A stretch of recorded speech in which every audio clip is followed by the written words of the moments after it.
when we designed the program to print the square and then the rectangle, it was fine, but there's some design challenges. One of the challenges, if you remember by looking at this code, is that we had to combine a lot of things together. We had this nested loop to print a row of asterisks inside this loop that was printing a row of lines. That's okay, and nested loops are fine and they work well in many places. But now, especially while we are trying to learn how to program, this was a complex piece of code. It would have been a lot easier if we could have just printed a rectangle by saying, for each row, print a line with a certain number of asterisks per column, and not having to worry about how that line got generated. If we could have done that, that would have separated the printing of rows from the printing of lines.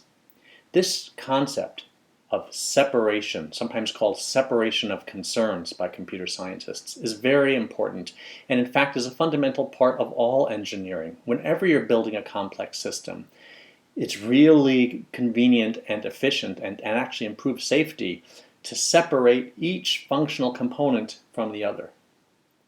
If you're designing a car and you're building the steering wheel, you don't have to want to worry about what material the tires are made out of. You just want to know that when you turn, there's going to be enough traction so that the tires will grip the road.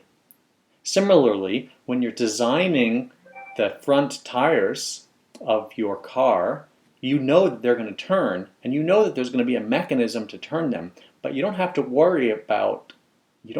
to have to worry about how that turning mechanism works. These two different functions are separated. There's a separation of concerns. Well, it turns out that there is a basic mechanism in programming to support this separation, and they are called functions. The idea of a function in programming in general, and Python specifically, is that you can take a bit of code and abstract it, put it away in a special place, and give it a name, and then just call that function to do the one special thing that you want it to do. So let's go look at this code we were looking at before. This part here, these three lines, is what generates a string of asterisks of a given length. Instead of having to have these three lines, it would be a lot simpler if we could have said something like line equals genLine, say by numCols. In other words, generate a line of asterisks that was numCols long. Well, gen_line doesn't exist in Python. If we tried to run this, we'll just get an error. It'll say name error, genLine is not defined. Well, guess what? We can define genLine so it does what we want, and then it will be defined. And this is how we're going to do it. At the beginning of the program, we are going to define a new function, and we do it with def. Def in Python is how you define a function. It takes a function name, and then it takes some parameters. In this case, we'll give it one parameter, we'll call it size, followed by a colon. Notice it looks a lot like the for loop and even the if statement. Some kind of special word, some other stuff, followed by a colon. And then there is a body, which is a set of indented statements. And this set of indented statements will get executed as a group whenever the genLine function is called. What we can do is define this by putting in those three lines from before. We're going to take line, and now we will replace cols with size, because that's the parameter that was passed in, and then the line that's going to be generated, we're going to return to the caller. That is, whoever calls genLine is going to get a line back. And this now, with any luck, will do exactly what we want. Okay, well, we have a bug. And if we look at this bug, we can see that it is in line 3 of genLine, and it says int object is not iterable. Sure enough, line 3 says for col in size, and size is an int. It's what we passed in. We passed in a number.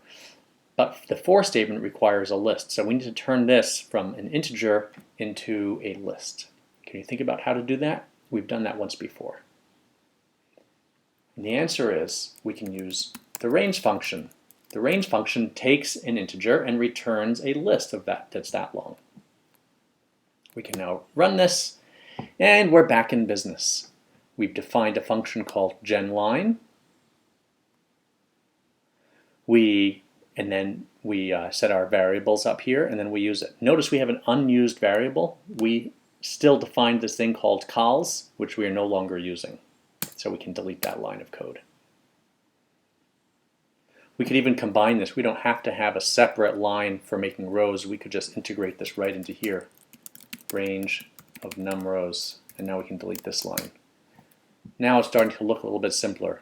We define a function for generating a line. We set our variables, and then we go and use this. In fact, we can go one step further, because this part here is what really generates the rectangle. It actually prints a rectangle, right? So why don't we take that, abstract that out, and define a function called printRect, which will take a number of rows and a number of cols.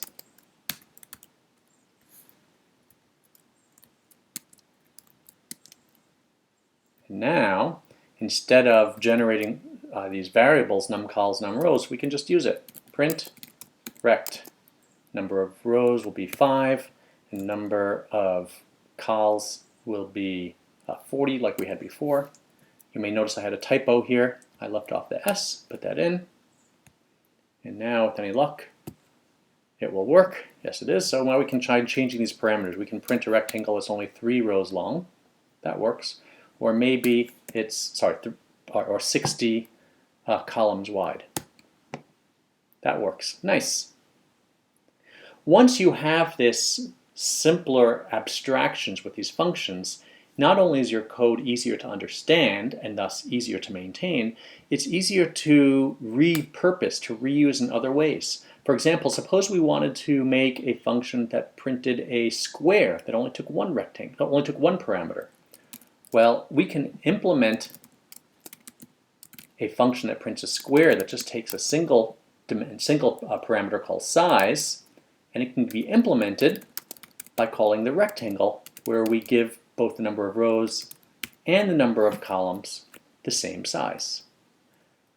We can test this by saying print square, say, of size 6, test it, and sure enough, here we go. 6 rows and 6 columns of asterisks. So to summarize, the syntax of a function in Python starts with the keyword def, D-E-F, followed by the name of the function, and then a list of parameters in parentheses, followed by a colon, and then the body, which is a list of indented statements. Once you've defined a function, you can use it by simply calling the function with the name of the function, followed by parentheses, where you pass in the things that are going to be used. When you pass them in, they're called arguments.